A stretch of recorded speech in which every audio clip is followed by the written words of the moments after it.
I'm a true crime junkie. I love true crime, part of the true crime community, which the true crime community, you have to either one, be covered in cat hair, or too uninteresting to be murdered.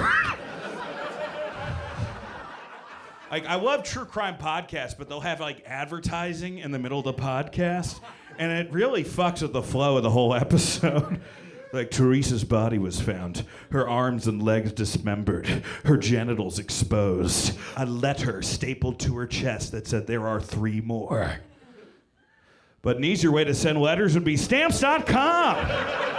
Just use the promo code Teresa's Stump and get your free stamps today. That's AMP, not UMP. Fucking 2 years and we're gonna have true crime conventions, you know? They don't have them already. Like all these girls showing up like as like the slutty version of OJ's glove. For $20, somebody pushes you down a staircase, you know? Casey Anthony restaurant, kids eat free.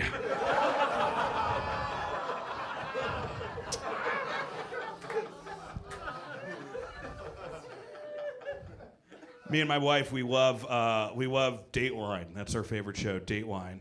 Which, if you're married, I recommend Dateline because it's the show where they'd be like, and then they found both of her ankles in the meat grinder, and you're like, see, I'm not that fucking bad. Not old meat grinder Mike over here, you know. Keith Morrison's the greatest host of all time. He's better than Johnny Carson, better than Howard Stern, Diane Sawyer. I don't care. He is the greatest because he has a beautiful intro that immediately gets dark. He's like, Janine was like Ariel from The Little Mermaid. Flowing red hair, piercing eyes, and they're both found at the bottom of the ocean.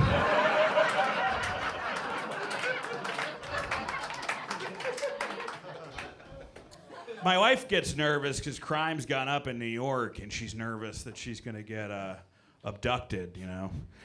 And I'm like, honey, you're 44. That ship has sailed. That's not an Amber Alert, that's a life alert. My wife's hot, but no kidnapper wants to deal with a 40-year-old fucking woman. You know, brings her back to the place, throws her in his fuck dungeon, then puts a water in front of her, and she's like, you know, a coaster under this would be nice. I'm calling the cops on myself. This is frustrating. Very frustrating. I love Batman. Did people see the new Batman? If you haven't seen it, it's a guy who dresses up as a bat. He fights crime. But they modernized everything, you know? They modernized everything. Like, in this one, like, the Riddler, he's a serial killer. And Batman, he's emo. And Alfred, still a butler, still a weird-ass fucking butler. Like, that's the most unrealistic character for me in the whole Batman series. Because what billionaire that you know is going to listen to his help? You know? At what point is Jeff Bezos going to be like, let me see what my TaskRabbit thinks, you know? Here's a realistic conversation between Bruce Wayne and Alfred, okay? It would be Alfred coming into the, you know, master dining room, and Bruce Wayne's like eating steak, and he's like, Master Wayne, I found a way for us to beat the Penguin. And he's like, oh, that's great, Alfred. How about you Swiffer my fucking bathroom? How about that? That's why I pay you to be here. Yeah, right now, Swiffer in front of me. Don't look at me, fucking Swiffer. Yeah. Now pretend you're my dead parents.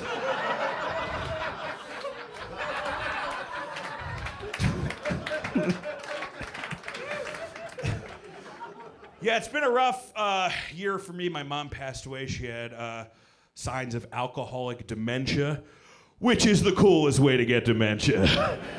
Oh, your mom got dementia for being old? My mom got dementia for being born to rock! This is us. This is her kicking us.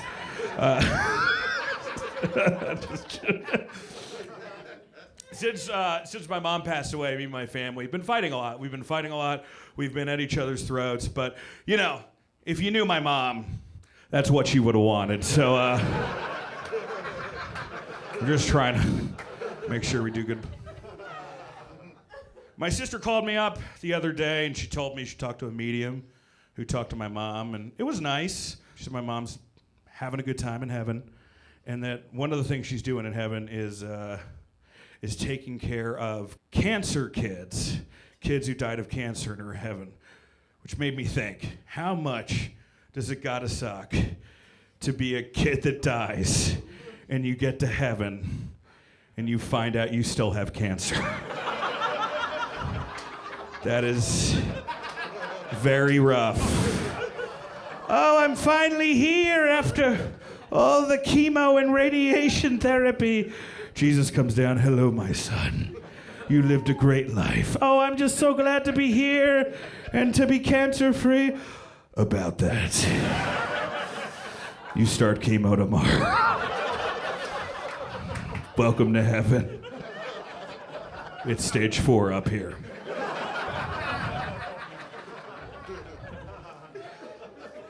Yeah, so she's dead. But my dad almost died too. He got a encephalitis that went to his brain, and he hallucinated for about a month straight. I swear to God, it was fucking crazy. One of the hallucinations that he had, I swear to God, he thought that Tina Fey was trying to kill him. I swear. Dad, if anybody from SNL is gonna kill you, it's Alec Baldwin. You know, like, there's a history.